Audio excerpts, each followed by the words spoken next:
Barin Panacanto.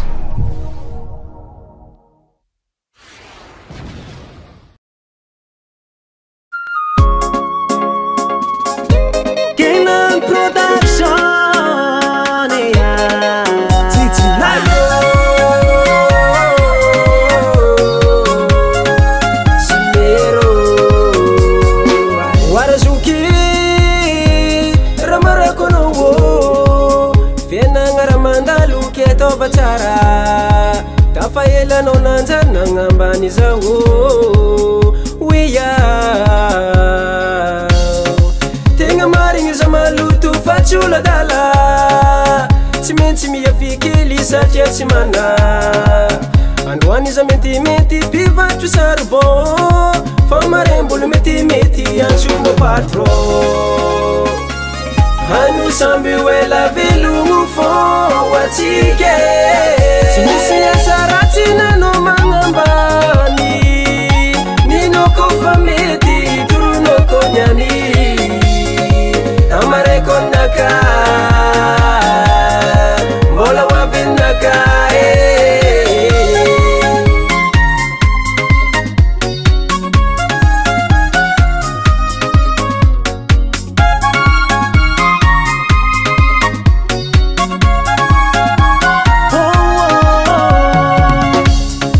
Ulumana tanifita bitu metu milangai Niloko favalo maeza minangai Azadinga fanru chofutu mola zava Vola karabengan sira meturava ngai Tenga maring zamalutu fatula dale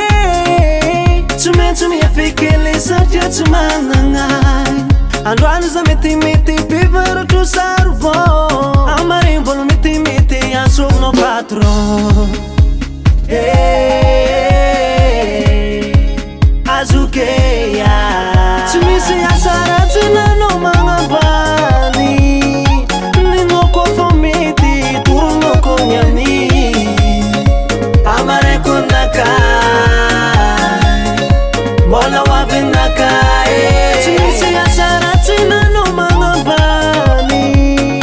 Nino kofomiti turu no konyani Amare konakai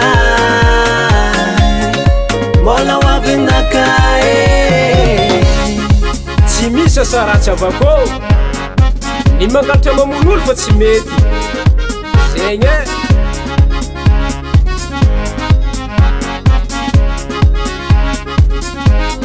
Eo amizay Sambaro, sambaro, sambaro, sambaro, sambaro Sambaro, sambaro, sambaro, sambaro, sambaro